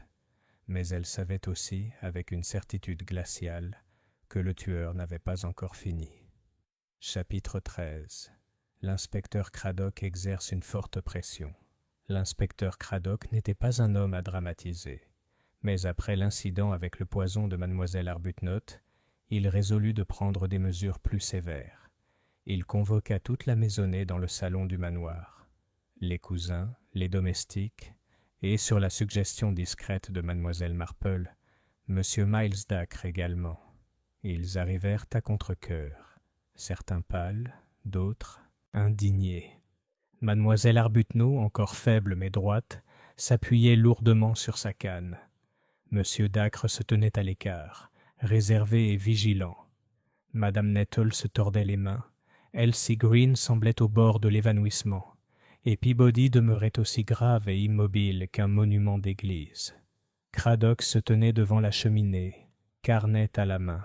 « Mesdames et messieurs, je serai clair. L'un d'entre vous a tenté d'empoisonner mademoiselle Arbuthnot la nuit dernière, aussi sûrement que Basil Arbuthnot a été empoisonné lors du festin funèbre. Nous avons donc affaire à un meurtrier qui est toujours parmi nous. » Il y eut un hoquet collectif. Madame Pargeter poussa un petit cri, et l'un des cousins marmonna quelque chose comme « insinuation monstrueuse ». Craddock les ignora. Son regard se posa sur mademoiselle Arbuthnot. « Madame, je dois vous le redemander. Pourquoi avez-vous détruit ces lettres hier ?» Ses lèvres se pincèrent. C'étaient de vieux papiers de famille sans importance. Sans conséquence, et pourtant vous les avez brûlés à la hâte, juste après la mort de votre neveu. Pourquoi ? Ses yeux vacillèrent, et l'espace d'un instant, son sang-froid vacilla. Puis, elle dit froidement, « Parce qu'il s'agissait de choses qui, mal interprétées, auraient eu ternir la réputation de mon frère. Je ne permettrai pas que l'honneur de Geoffrey soit terni par de vains ragots. » Craddock se pencha en avant. « Vous parlez de monsieur Dacre ?» Aussitôt, toutes les têtes se tournèrent. Le visage de monsieur Dacre se crispa, mais il ne dit rien. Les mains de mademoiselle Arbuthnot tremblaient sur sa canne. « Mon frère a vécu sa vie avant de retourner en Angleterre. Il a peut-être noué des relations. Je ne le nie pas, mais c'était il y a longtemps, et rien n'aurait dû en résulter. Pourtant, il en est résulté quelque chose, » dit Craddock sèchement. « Un fils. Et si M. Dacre est bien le fils du colonel, il peut prétendre à la succession, n'est-ce pas ?» Le silence qui suivit fut pesant. Même Peabody, dont la dignité vacillait rarement, sembla reprendre son souffle. Mademoiselle Arbuthnot eut un rire sec, presque amer. « Une réclamation ? Une employée ? Une inconnue ? Je suis la sœur de Geoffrey. Je gère cette maison depuis 25 ans. Pensez-vous que je la laisserai passer à un intrus ?»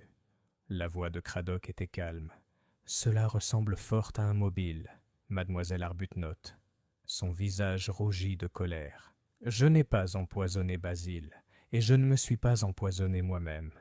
Quelqu'un est déterminé à nous détruire tous. » Elle se laissa retomber sur sa chaise, respirant difficilement. Craddock se tourna vers M. Dacre. « Et vous, monsieur ? Si vous êtes bien le fils du colonel, pourquoi ne vous a-t-il convoqué qu'au dernier moment ?» Dacre leva la tête.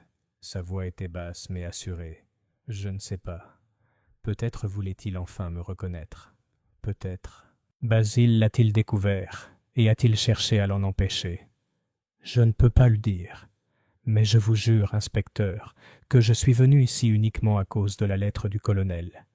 Je ne pensais pas à l'argent, seulement à la vérité. Les cousins marmonnèrent d'un ton sombre. L'un d'eux, le visage rouge et rauque, déclara « N'importe quoi. Vous êtes ici pour le domaine. C'est clair. » Cradock leva la main. « Assez. Je vous reparlerai à chacune en privé. Mais je vous préviens, le filet se resserre. Le poison laisse des traces et, tôt ou tard, il trahira la main qu'il a utilisée. » Alors qu'il les congédiait, Miss Marple, qui tricotait tranquillement dans un coin, leva les yeux et dit très doucement « Oui, inspecteur. Mais parfois, la main n'est pas celle qu'on attend. » Cradock lui jeta un regard perçant, mais elle avait déjà baissé les yeux sur son ouvrage. Les aiguilles claquaient doucement dans le silence tendu, comme le tic-tac d'une horloge. Et à ce moment-là, plus d'une personne dans la pièce bougea avec inquiétude, comme si elle sentait le poids d'yeux invisibles sur elle. Chapitre 14. Le piège est tendu. Le manoir était silencieux ce soir-là, ses grandes pièces résonnant d'un malaise qu'aucun feu ne pouvait dissiper. Les domestiques s'avançaient silencieusement, la voix basse, comme s'ils craignaient de réveiller une présence tapie. Dans le salon, Miss Marple était assise à son tricot, le cliquetis de ses aiguilles formant un contrepoint régulier au silence. L'inspecteur Cradock était retourné à Marlécombe pour la nuit, mais il avait laissé un agent posté aux portes. Il faisait confiance à ses hommes, mais Miss Marple savait que cette confiance seule ne permettrait pas de démasquer le meurtrier. Il fallait une approche plus subtile. Tandis que ses aiguilles bougeaient, elle réfléchissait à la nature humaine. Les empoisonneurs, avait-elle souvent observé, étaient différents de ceux qui frappaient au couteau ou au pistolet.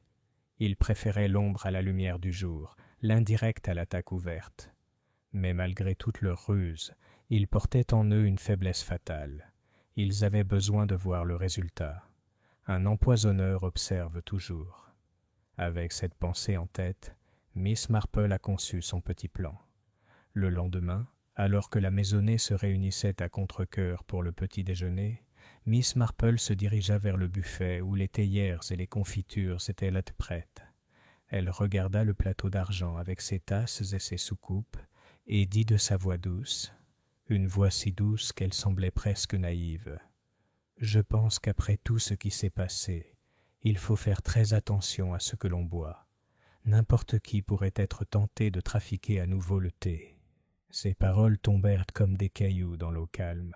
Un bref éclair d'yeux parcourut la table, et les épaules se raidirent légèrement. Mademoiselle Arbuthnot serra fermement sa cuillère, et l'un des cousins laissa échapper un rire nerveux. Miss Marple sourit gentiment et poursuivit.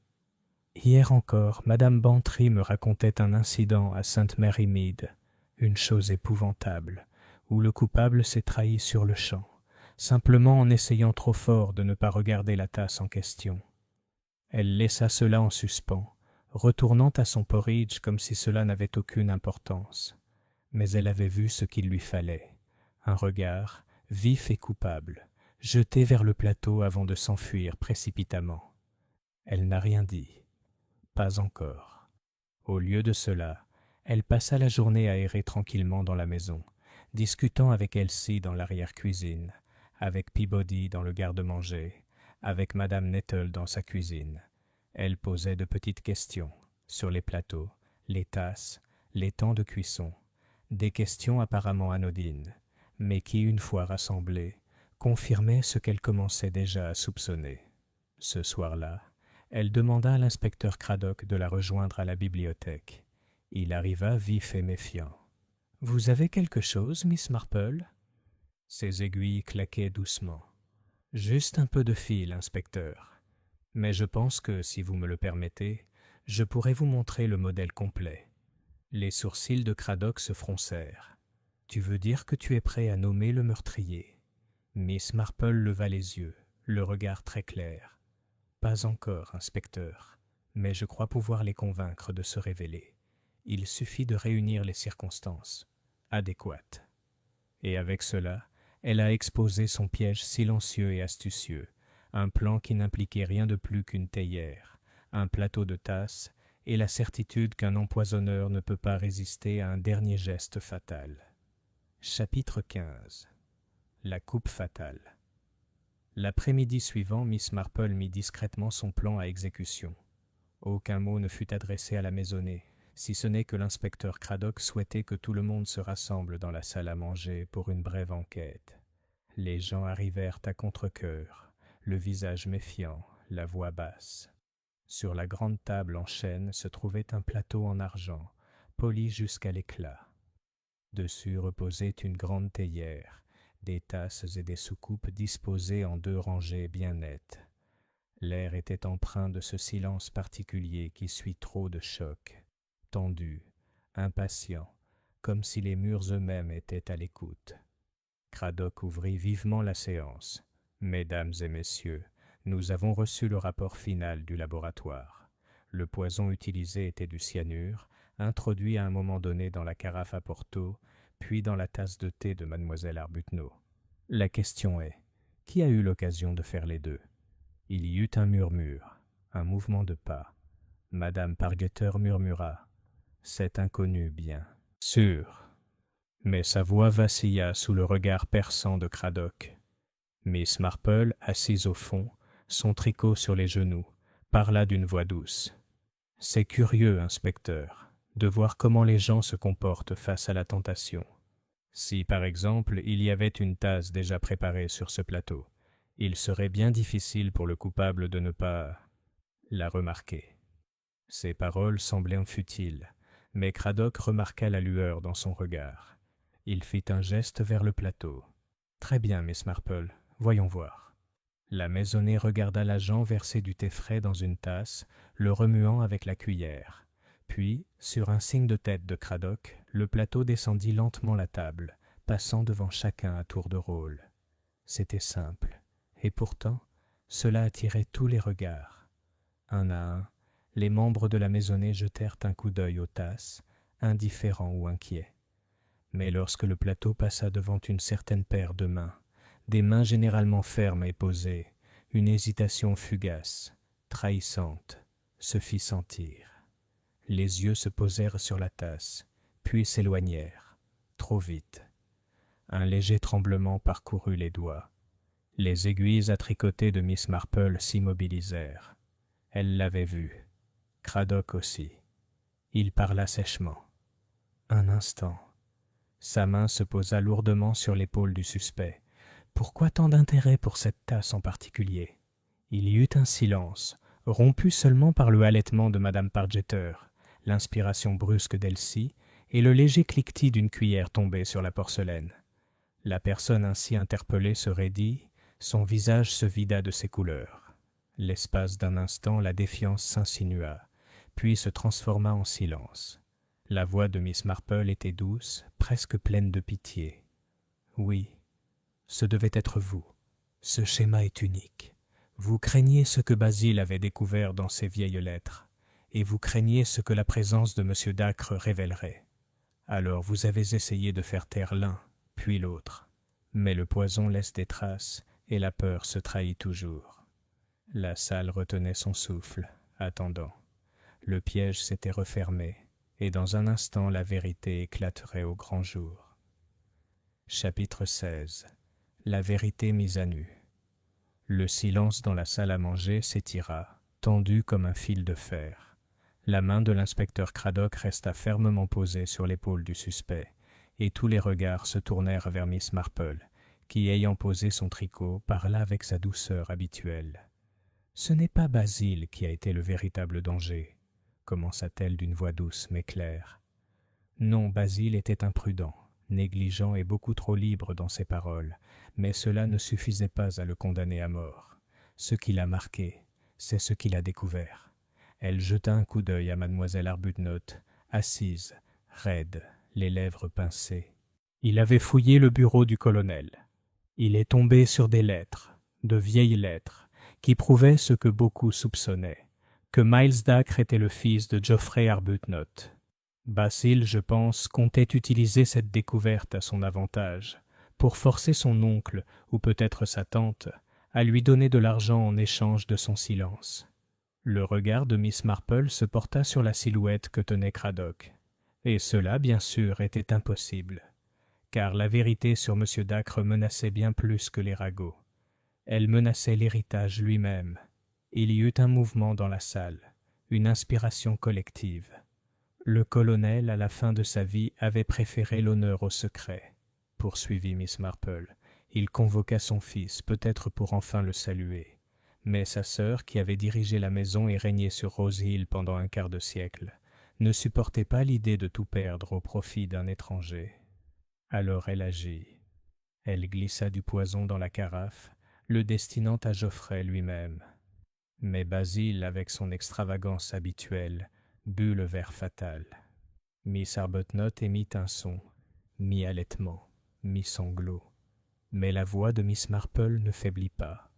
Plus tard, lorsque les soupçons ont commencé à se faire sentir, vous avez cherché à détruire les lettres, mais vous craignez toujours d'être découvert. Vous avez donc réessayé avec le thé. Cette fois, vous avez choisi votre victime directement. Seulement la dose n'était pas suffisante. L'emprise de Cradock se resserra tandis que la compagnie assemblée murmurait sous le choc. Miss Marple soupira doucement. « Je ne peux pas juger trop sévèrement. L'orgueil, l'honneur, la peur du déshonneur, ce sont des motivations fortes, surtout dans les familles où les apparences comptent. Mais la vérité, Miss Arbuthnot, a tendance à s'imposer. Vous avez été trop vigilante. Vous vous êtes trahie. L'espace d'un instant, la femme fière resta figée, tous les regards braqués sur elle.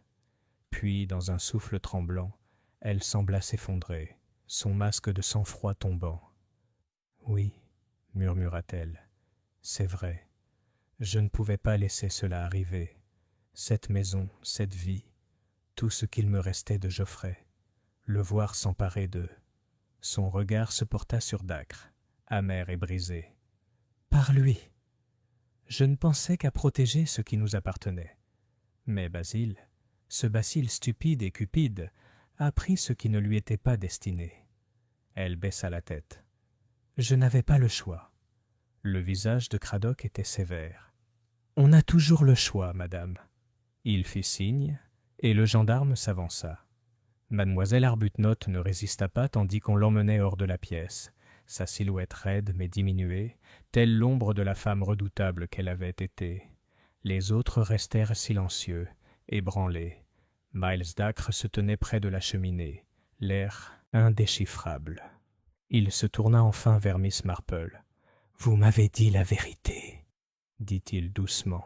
« Mais je ne peux pas dire si c'est un cadeau ou un fardeau. » Miss Marple, ses aiguilles reprenant leur léger cliquetis, le regarda avec bienveillance. « En vérité, mon cher monsieur Dacre, c'est toujours un peu des deux. » Ainsi, l'affaire du Porto empoisonné et le festin funèbre étaient clos. Rose Hill allait retrouver ses ragots et ses jardins, même si, sous sa surface silencieuse, persistaient les souvenirs de fierté, de secret et de meurtre. Pour Miss Marple, c'était un autre rappel de ce qu'elle avait toujours su, que la nature humaine, que ce soit dans une grande maison ou dans une ruelle de village, était à peu près la même partout.